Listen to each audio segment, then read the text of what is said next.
Hey guys, John here with our video for the third week of Advent, the last week that we have in school. We're almost there. This is the last one. There are no more videos because Christmas is right around the corner. It's almost Christmas break.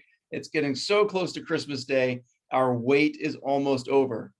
But hopefully, even though we've been waiting for a while, we've been able to wait with hope because that is our theme this Advent, waiting with hope. As we wait to celebrate the birth of Jesus, and we also wait the fact that Jesus will come back again one day, we've been learning what it means to wait with hope. Because we're all going to have to wait in life. Sometimes we'll have to wait for things that are hard. Sometimes we'll have to wait. We're not sure how it's going to turn out. Things are uncertain. Sometimes we have to wait for exciting things like Christmas. And waiting is hard. But if we learn to wait with hope, that's a really big gift for us for the rest of our lives. And so this Advent, we're learning to wait with hope. And we've been learning how to wait with hope partially from a book called The Lion, the Witch, and the Wardrobe by a man named C.S. Lewis, which I really recommend you read. And then we've also been using this book to help us understand all that Advent has for us in the church calendar and from the Bible, as we've been learning about the Advent or the arrival of Jesus Christ, our Savior. And so in these videos, we've been mostly looking at what's happening in our story from The Lion, the Witch, and the Wardrobe, and then tying that a little bit into the Bible teaching. And then we do a lot more of the Bible teaching later on in the week. So a quick summary for the story for you from The Lion, the Witch, and the Wardrobe. What's happening in this story is that two brothers and two sisters end up wandering into a magical wardrobe, which is basically a closet. And then they go to the magical land of Narnia. So the wardrobe is actually like a gateway to a magical world. And when they get to Narnia, it's a land full of amazing and beautiful things, all sorts of amazing creatures like centaurs and dragons and fawns, and it's beautiful and amazing. But there is a big, big problem.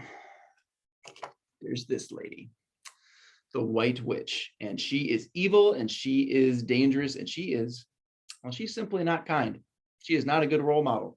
Don't do what the White Witch did. Right? The White Witch was very evil. She made it so that in Narnia, it was always winter and never Christmas. It was always cold and snowy, but people never got to celebrate Christmas.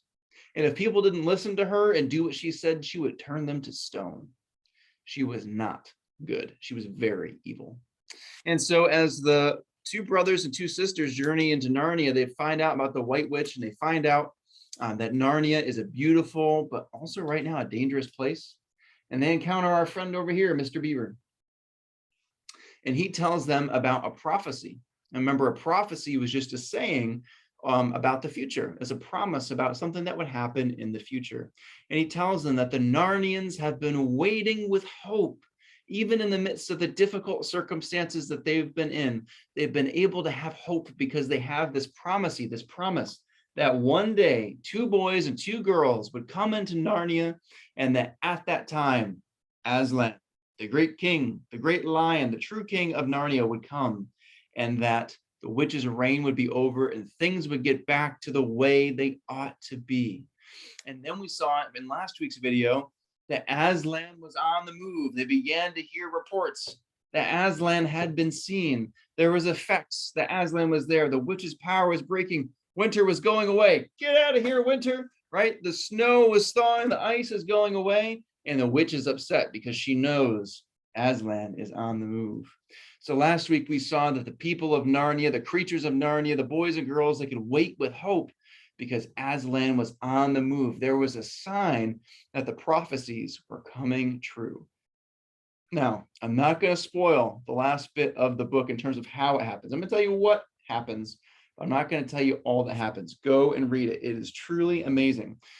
But basically what happens at the end of the story, spoiler alert, what happens at the end of the story is Aslan comes on, saves the day, and eventually, after a whole bunch of plot twists, he comes out and he gets the White Witch, and she's dead.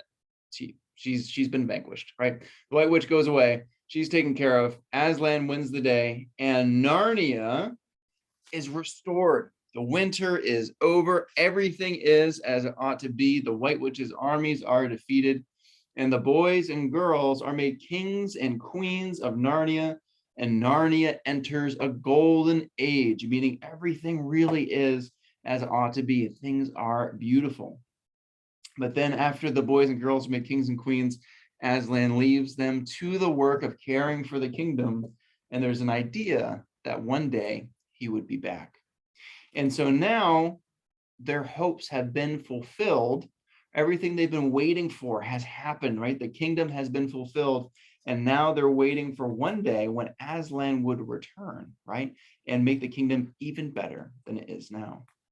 And so this connects to our series of Waiting with Hope, because what we saw last time was that God was on the move. God had told Mary that she would give birth to Jesus, right? And now this time, this week in our scriptures, we're going to see Jesus is born, just as Aslan, the savior of Narnia, actually arrived on the scene in the book. Jesus, the savior of the world, arrives on the scene in our Bible reading this week. The hope of the world is realized. Jesus is here, people. He is born. He is our savior. That's what we're going to see. And we're going to see how we can wait with hope, because the savior has come and he has done so much for us that we'll talk about in our lessons. And then also we know that just like how Aslan left, but one day they knew he would come back, we know that Jesus has ascended into heaven, and one day he will return. And when he returns, he will make everything right in this world. He'll take all that's wrong and he will put it to right.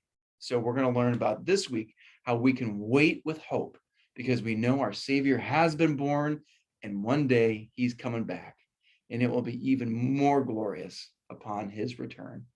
So that's our lesson for this week, our last video. God bless you guys. If I don't see you around school, have a Merry Christmas, and we'll see y'all later.